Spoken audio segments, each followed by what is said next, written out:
It is with great pleasure that I introduce Dr. Juglans Alvarez, our next speaker. He's a cardiothoracic surgeon in Brazil who had a wonderful career and then had an epiphany and his life changed. So he'll talk to us more about that. Sathya, dear Sai family, it's with great pleasure that I'm here. Thanks for the invitation, Dr. Reddy. And I'm going to share it's more of a personal history. And talking from an ego perspective or personal perspective is very hard. It's very challenging because that's all that we have to get rid of is our ego. Anyway, I'm going to share some experience that I had as a cardiac surgeon in the southern part of South America. It's a very remote place for everyone in the world. But it's part of the global mission of Sathya Sai Baba, for sure. And first, my background, I'm a Christian, Catholic. Was raised with a very strong Catholic tradition, went to Catholic schools, and but I always shared an interest in everything related to God, to universe, to nature, trying to understand what's the utmost meaning of life. Are we only this body? What else are we? And in that journey, 1991, I was about to enter medical school. I heard a lecture on Sathya Sai Baba back in Santa Maria. It's a tiny little town in South Brazil. It's like 100,000 people, close to Uruguay and Argentina. And the speaker, by Swami's way, ended up some days at the ashram, and he shared his experience there. I was amazed by that miracle, man. But that stood at the back of my mind for many years because I always admire all the saints, the gurus, the great human beings that were able to manifest God itself. It was only in 2005 that I heard back of Sathya Sai Baba. I was already trained as a cardiac surgeon. 2003, finished my training. I was working. And by that time, my wife got pregnant, our first child. And 2005, the Swami's way, you know, everything started to coming, like pictures, books, people talking, and well, there's something going on there. Because I also used to meditate, like you suggested, and it's very helpful, but beyond physical well-being, it gives you some kind of a connection with something that you can hear or listen or read signs much better. And that was what happened in 2005. I got the message, but from trying to get, again, rid of my ego again, I just kept assessing Sathya Sai Baba by books, lectures, and discourses and everything. And one thing that I registered that you only will come to Sathya Sai Baba if he calls you. And I understand the message. If that will happen, it will happen. I know that he is inside my heart. I know that he is everywhere. But obviously, I would love to be in his physical presence. And especially because I was a cardiac surgeon already. I would classify me as a spiritual person. I always dreamed of doing humanitarian work. And when I came to this picture of the hospital in Prashanti in rural India, doing voluntary and free healthcare for really needed people, reading the Swami's discourses, the Swami life, how deep spiritual truth was there, how strong that message was in the 20th and 21st century, how difficult is getting that done. I said, this guy can only be God. Swami, then I took the actual and real perception of Swami is. And then 2 years later, after there's lots of books, lectures, and discourses. I finally met some local Psi organization, 10, 15 people in Porto Alegre, South Brazil, that had us like our center there. And then by 2009, obviously I was dreaming of going to Prashanti someday, but the call wasn't there yet. 2009, my wife came to me, I want to give you a birthday gift. I want to give you a ticket to Prashanti. Obviously for her also. And, that year, we had a Brazilian delegation. More than 300 Brazilians were there for the Guru Purnima. And we were there almost for 3 weeks, and it was a unique experience. Lots of leelas. I promise you, one day I will write a book.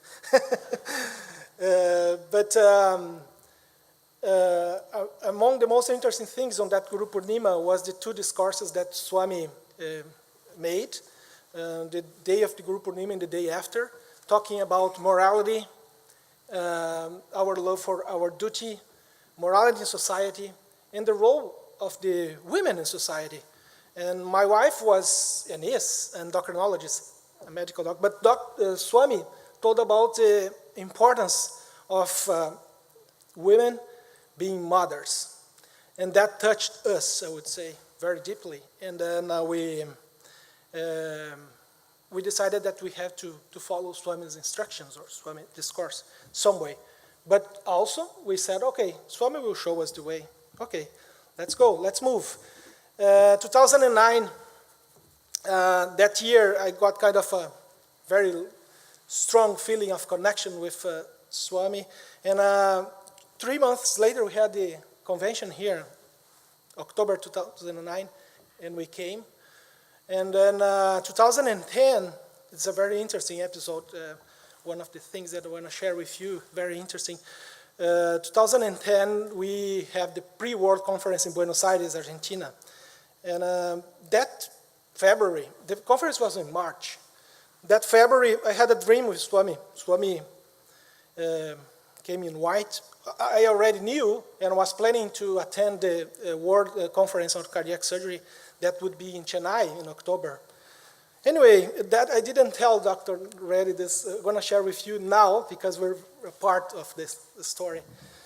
And then I had this dream of Swami, and I told Swami, Swami, you know that we're going to have hundreds of cardiac surgeons and cardiologists from all over the world, like few 100 miles from Puttaparthi. And I know that you only call to you, or close to you, those you want.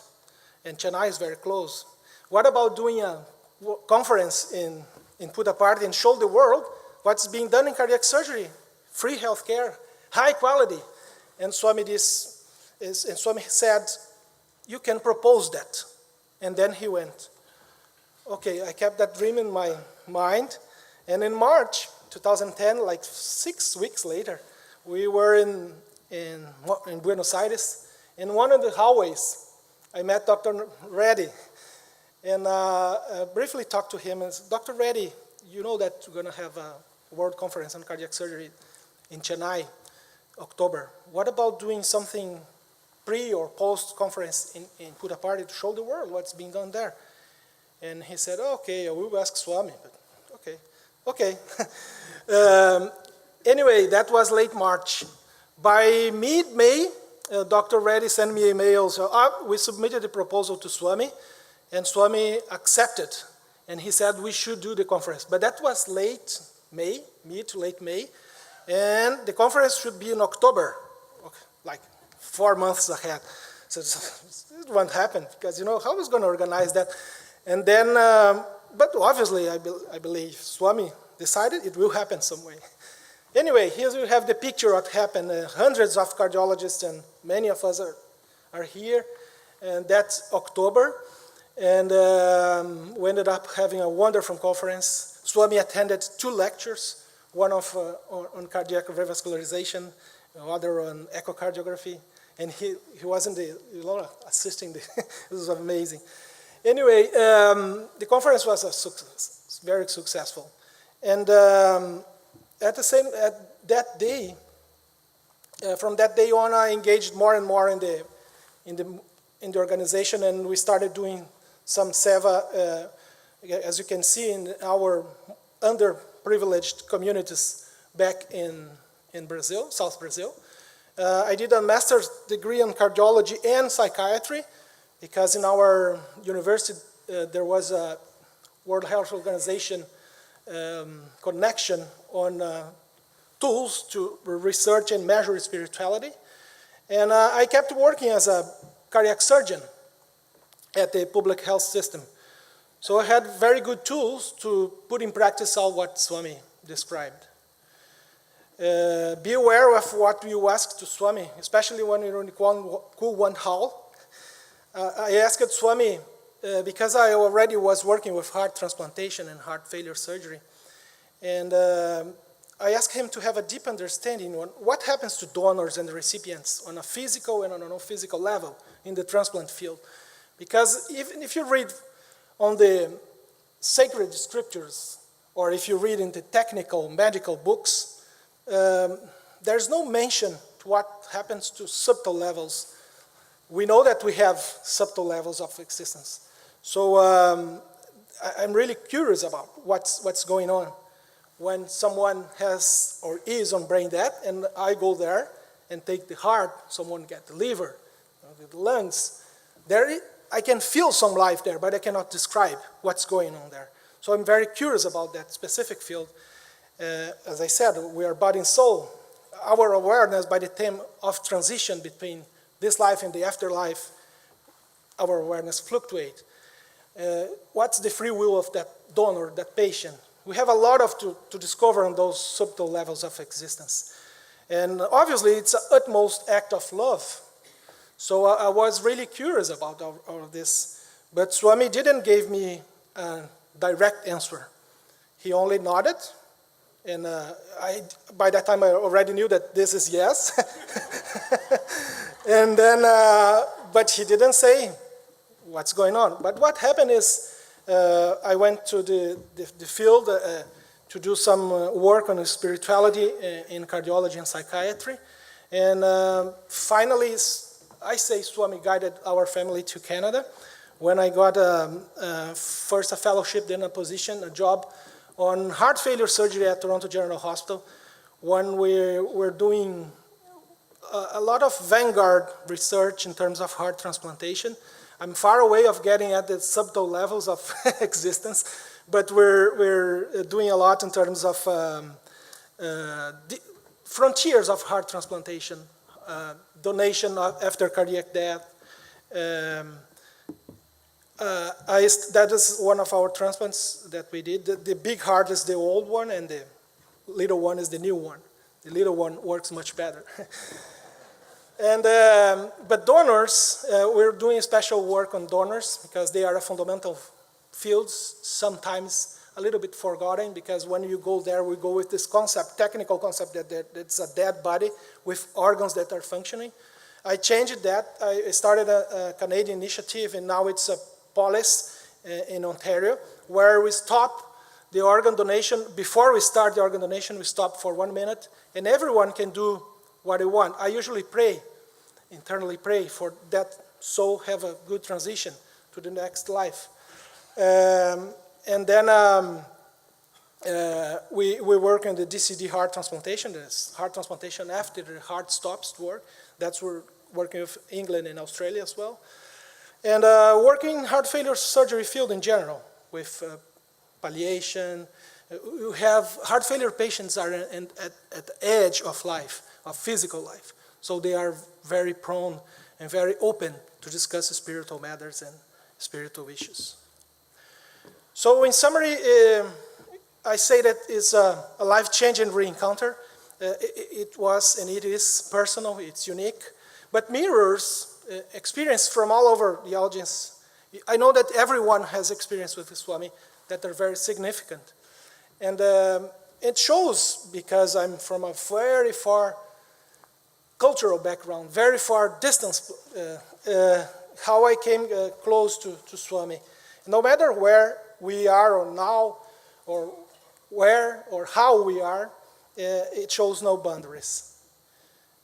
Swami always is calling us. But it's important to stop and hear. He's inside us, he's everywhere. And it's part of a collective effort. Like me, we have thousands of people in South America. Dr. Roberto here was a friend from Brazil. So you be sure that Swami will be always and is always with us. And that's my testimony, let's say. Sairam. Okay.